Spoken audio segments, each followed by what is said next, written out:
If you've ever planned a trip, you know it can get very hectic. Today, I'll be giving you some steps to help you plan a successful trip. So the first step is location. Location. So you have to decide what type of destination you are wanting to go to. So here you have to consider a few things. What is my budget? What do I want to do on that trip? And when am I going? Because do I want to go during the winter when it's cold? Do I want to go during the fall when it's beautiful and warm but not too much? Am I a summer girl or am I a spring girly? What are you wanting? Personally, I love the outdoors. I want to be outside. I'm thinking of warmer weather typically. I'm thinking of activities that I want to do. So location is super important. How long would I have to travel? Do you mind long flights? Do you mind long trips? Because if you do, that'll be very significant when you choose your destination. Numero dos, setting a budget. How much money are you willing to spend? Once you've chosen your destination, you now want to figure out your budget. How much money are you willing to spend? I've seen horror stories where people go on vacation and they do not budget enough, or they do not budget well and end up in very uncomfortable situations. So we want to avoid that. How much is it gonna cost? Are you staying at a hotel? Are you staying at an Airbnb? Are you staying at a more economical location? How much would it cost to eat for 5-7 days or however long it's gonna be? Once you've had your transportation costs, hotel and lodging, food, potentially going on planned activities included, then you know what your budget is looking like. So we have our destination, we have our budget. Numero tres. So once you've chosen the destination, you know how much money everything is gonna cost. You now need to book that flight.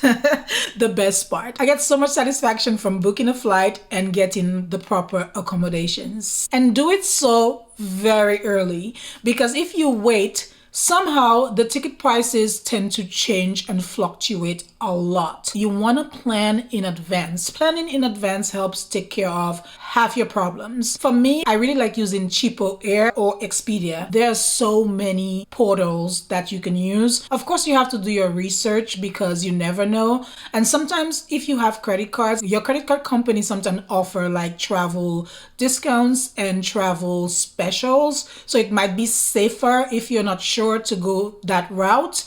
But I really love looking and searching and finding the right one and at a reasonable price. So definitely book that flight and book that hotel, because in all your to-do lists, these are like the biggest ones. Once you book the flight, make sure you're choosing accommodations in the area that you want to be, because you have to take into account if it's going to be super far, if you're going to need transportation every day, if you can potentially walk to certain destinations. You want to make sure that you're staying somewhere that meets your needs and that you can have access to the sites and the things, right? The fourth part is at least having an idea what you want to do once you get there. So the next step is to plan your itinerary. It does not have to be rigid because it's your itinerary, right? If you're going for, say, 3 days, you want to maximize your time while you're there. You're spending the money, you have to travel in between to get there, so you want to maximize your time. What activities do you want to partake in?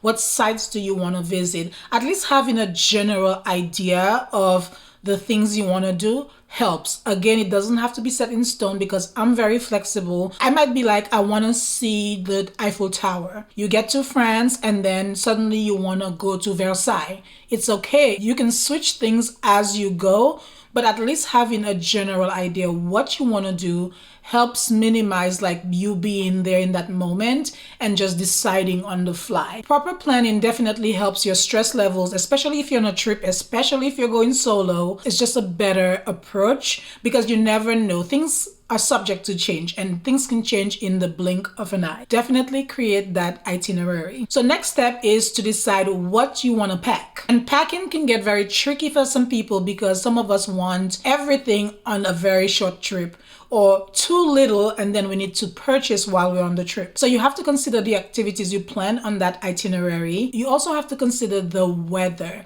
Do I need 10 pairs of pants? Do I need just one and 5 different shirts? Like, you have to ask yourself those questions, because it's cute to like coordinate and take the best social media photos. If we are overpacked, we're paying extra for luggage, that is kind of counterproductive, because your whole point is to go on a trip and relax. So I feel like packing cubes come in really handy, because you can like itemize your sections. They help to keep you organized. And I personally never travel with the biggest like luggage piece, because I want to be able to move around relatively quickly once I get to my location. So how many pieces of luggage do you want? Are you packed for the weather? Are you packed for the things that you've planned on your itinerary? All these questions you have to ask yourself. The next thing you need to do is ensure that your travel documentation is up to date and that you have the right documentation. I'm going to Italy. Do I need a visa? You have to ask yourselves, are there restrictions and limitations? Is my passport up to date? Make sure your documentation is in check, because that is fundamental. You do not want to arrive at the airport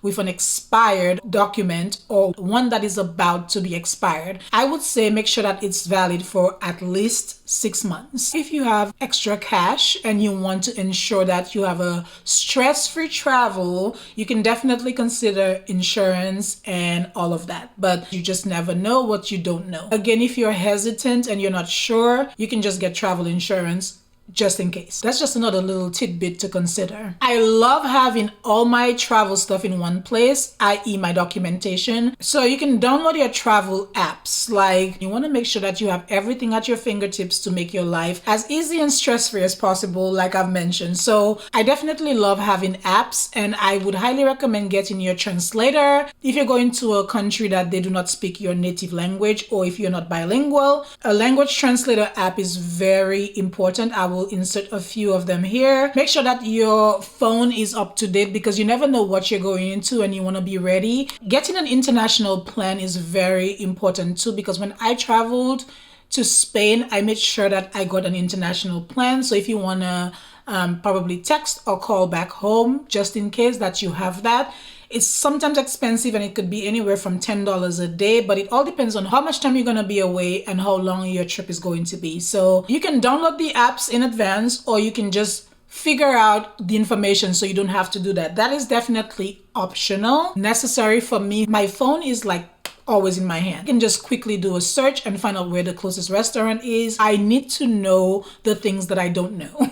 And so your translators, your maps, your food apps, anything that's gonna help you, just internet connection, okay? Connectivity overall is important. So make sure that you're in the know, especially when you're out of the country. Connectivity is important. Do I have cell phone connection? Am I able to access the internet? And so having those apps, having that connectivity is important, at least for me. For you, it might be optional, but just something to keep in mind. Whenever I'm traveling, if I decide to only use cards when I'm away, I make sure I go into my app, whichever card I decide to use, and I put a travel alert with my bank. So whether it's your debit card or your credit card, you want to make sure that there's an alert on your card. So if you use it, it's not blocked and then suddenly you're out of money. I'm not a huge fan of traveling with cash. When I do travel, I want to have some of the local currency already available to me. So when I get there, if I'm taking a taxi or if I decide to go eat, I already have some of that local currency. Again, certain countries, you might have limitations in the usage of your card. So putting the travel alert is important, but also having a little bit of the local currency is helpful, because you might not want to go to the bank as soon as you get to your destination. You might not want to go to a kiosk and change money to the local currency. So that can be done. You can do it right at the airport before you exit. You can get it from your bank. Most of the time they're able to do that. And or you could have your credit cards or your debit cards, but with travel alerts so that you're not hindered from using them while away. Next up, we're going to talk about transportation. What are the options? Is public transportation a thing? It depends on how adventurous you are.